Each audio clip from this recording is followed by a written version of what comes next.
Alright, I'm back. I thought I'd do another short video before I actually put it all in, just to show you. Now the battery to SAE lead is there. Excuse me. It's just to show that it's long enough, it's a bit dark in there. Once it goes under the tank and everything, it should be long enough to reach the actual USB, which is this. Now I thought the fuse would be in this lead, but it's not, it's in this lead, so I have to change it. I was going to use my existing one, which is there, but because it's got the fuse, I think I might have to change it. I wasn't keen on doing that because I'm not sure what's going to happen once I disconnect the battery. If all my settings for the speedo healer and my gear indicator are gonna disappear, I don't know. I'll work that out. Maybe I'll wire the this fuse into the existing lead. Let's see how I go. Got a bit of heat shrink left over to seal it up. Now, also bought this switch that I showed you earlier. This is fully waterproof, which I have to strip to tap into the wire.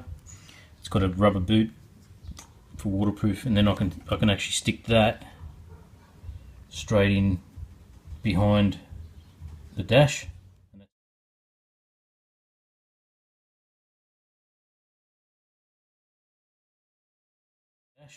And that sticks out with, and this will hold it. Now I'm going to put it here. I'm not sure how you go for light there, but I'm just going to show. I'm actually going to put that there.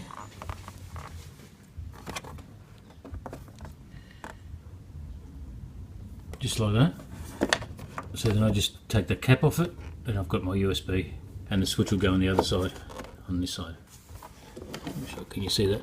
Yeah, maybe that's better. So it'll go there, and the switch on that side. So it'll be sticking out of here. Now I had a look underneath. There's plenty of room for this for the switch block to be behind,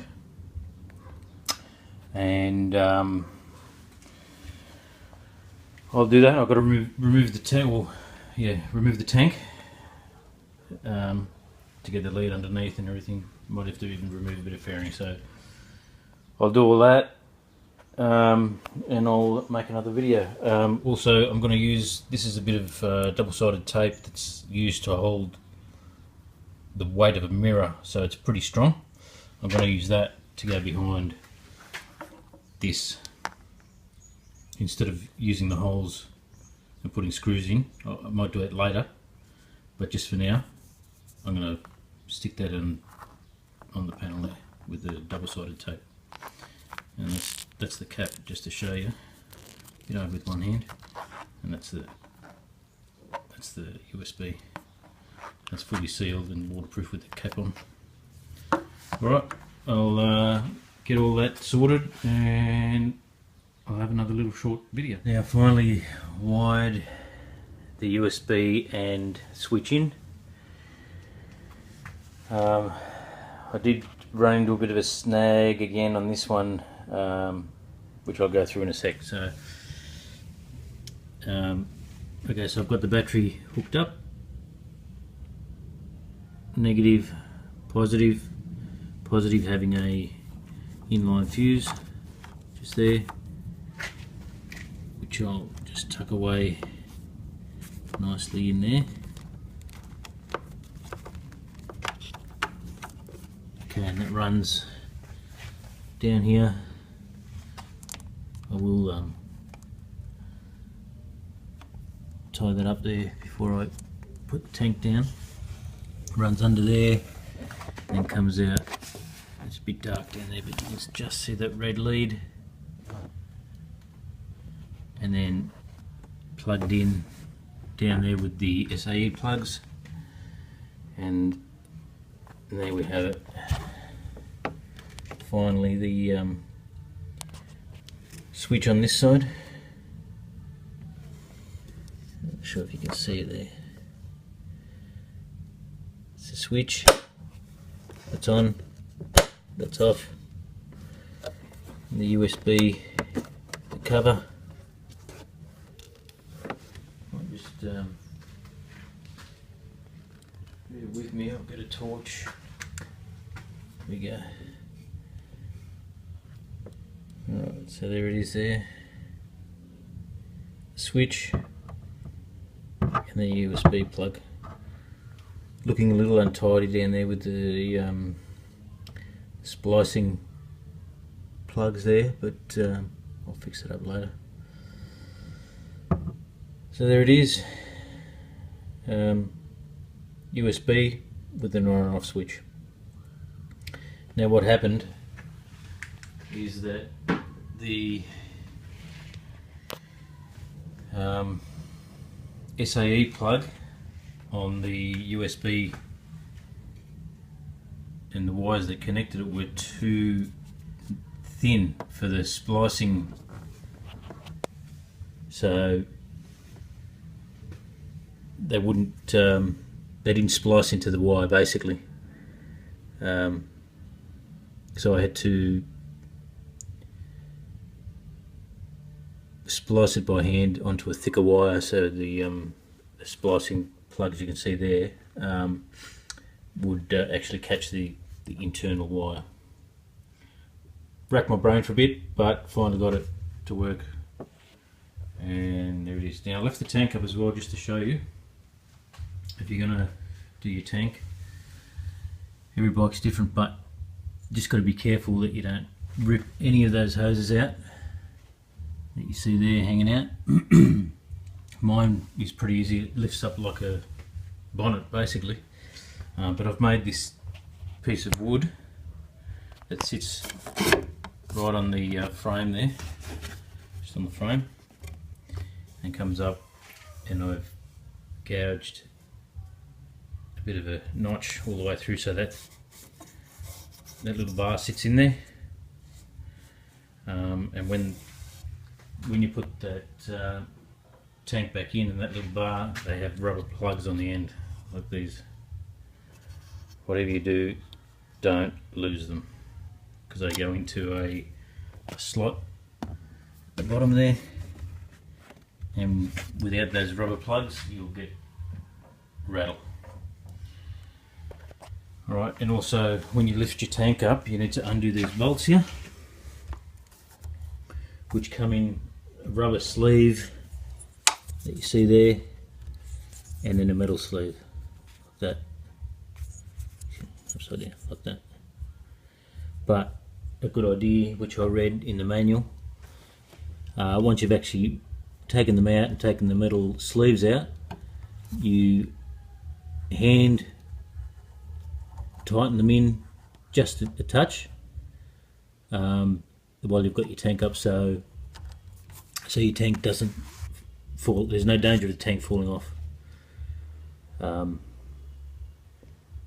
if it does fall off, the worst you can do is bend the bolts and get new bolts, but a little bit harder to get your tank fixed. So there it is, finally done. And I'll show you, actually I'll show you with the iPad, because I'm using the phone. Get the lead. So, lead plugged in there, opening up the USB.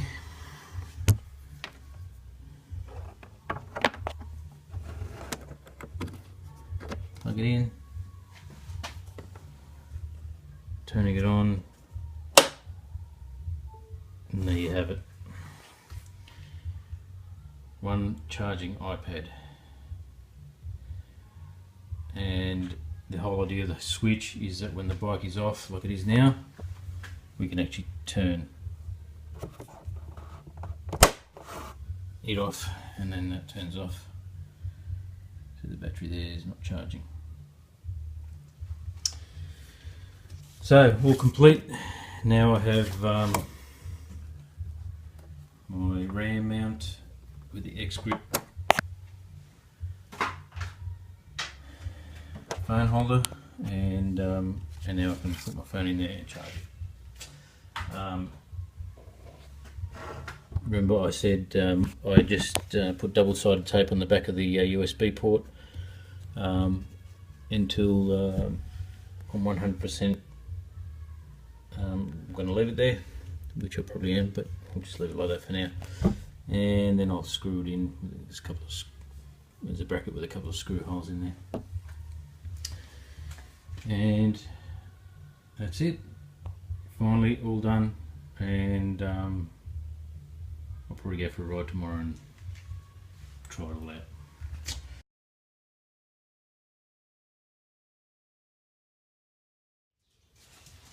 Hey there, it's the next morning.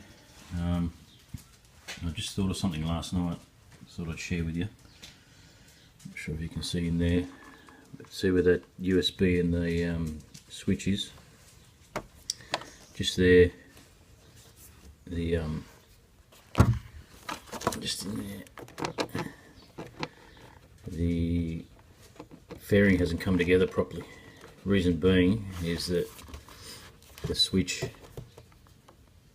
block behind is actually touching the bottom of this, so it's gone into this panel, sticking out, and this panel goes down on an angle in there, which I didn't see when I was seeing if it was going to fit. So what I'm going to do is actually spin this around, so instead of the block being this way, it'll be this way. Hopefully that'll fix it, and I'll be back shortly. Alright, just got back from another ride today. Absolutely beautiful day. Rode in the mountains with Charlton. And all good. Beautiful, absolutely beautiful day today. Anyway, so all good down here. Use the USB, no worries. On off, no worries. And I did have a look, like I said earlier. Just get some light. Down there, that little split in the center there, I actually pulled it out and fixed it up a bit. You still see a little bit though, but that's okay, I'm happy with that. Also, while I had it out, I put the gear indicator lead, put it through the dash as well, whereas before it wasn't. It works fine. Use the phone again in the X grip holder. Awesome. Great, great day, great equipment. Happy with it all. Yeah. Anyway, that's it. All good. You can even hear my bike still ticking, cooling down. I really only just got home. Till next time. See you later.